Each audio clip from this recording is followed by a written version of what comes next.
என்னங்க பண்ணிட்டு இருக்கீங்க? அதெல்லாம் உனக்கு எதுக்கு? இது என்னன்னு சொன்னா மட்டும் அப்படியே உனக்கு புரிஞ்சிடுமா? சொன்னாதானே தெரியும்.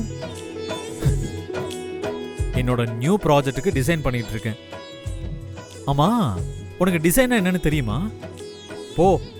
போய் கிச்சன்ல ஏதாவது வேலை இருந்தா பாரு. இத கூட பண்ணிடலாம். கிச்சன்ல சமைக்கிறது தான் கஷ்டம். ஒரு நாள் பண்ணி பாருங்க, அப்புறம் தெரியும். ஆமா, எங்க கிளம்பிட்டு இருக்க? அக்கா ஆபீஸ் போயிருக்கால, அதான் அக்காக்கு லஞ்ச் எடுத்துட்டு போறேன்.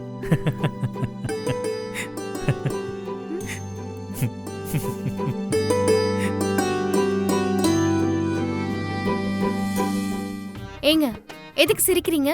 பின்ன என்னமோ எல்லாத்துலயும் நீதான் பெஸ்ட்னு எங்க அம்மா உன்னை தலையில தூக்கி வச்சு கொண்டாடுவாங்க. ஆனா இப்போ உங்க அக்கா கிட்ட ஆபீஸ் பொறுப்பை ஒப்படைச்சிருக்காங்க. நீ அவங்களுக்கு சாப்பாடு எடுத்துட்டு போற. இதுல இருந்து நல்லா தெரிஞ்சுக்கோ, நீ வீட்டு வேலை பண்றதுக்கு மட்டும்தான் கரெக்ட். பரவாயில்லைங்க, அத்தைக்கு எப்போ எது செய்யணும்னு நல்லாவே தெரியும். அக்கா கிட்ட பொறுப்பை கொடுத்திருக்காங்கன்னா அதுக்கு ஒரு காரணம் இருக்கும். அதுக்காக நான் எங்க ஃபீல் பண்ண போறேன்? இத்தனை நாள் அண்ணாமலை அத்தை ஆபீஸ பாத்துக்கிட்டா, லீலாவதி அத்தை வீட்டை பாத்துக்கலையா? சோ நான் லீலாவதி அத்தை மாதிரி இருந்துட்டு போறேன்.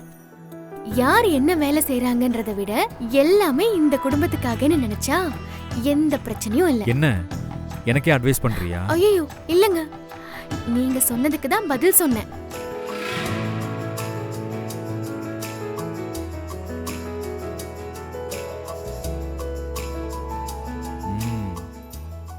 ப்ளூ தான் நல்லா இருக்கிற மாதிரி இருக்கு. நான் ரெட் தானே சொன்னேன். ஏய், நீ என்ன சொன்ன? இப்ப என்ன சொன்ன? ஐயோ மாட்டிக்கிட்டோமே. உன்னதான். இப்ப நீ என்னமோ சொன்னியே. அது வந்து நீங்க வேலை செஞ்சுக்கிட்டே இருக்கீங்களே, சாப்பிட்டீங்களான்னு கேட்டேன். இல்லையே, நீ ஏதோ ரெட்னு சொன்ன மாதிரி இருந்தது. உண்மையை சொல்லு, நீ இப்ப என்ன சொன்ன? அதுவா, நீங்க ரெட் காயினை நல்லா பாக்கெட் பண்ணுவீங்கன்னு அண்ணாமலை அத்தை சொல்லிட்டு இருந்தாங்க, அதுதான் சொன்னேன். ஓ, கேரமா? அதுல நான் தான் கில்லின்னு அம்மாக்கு தெரியும்.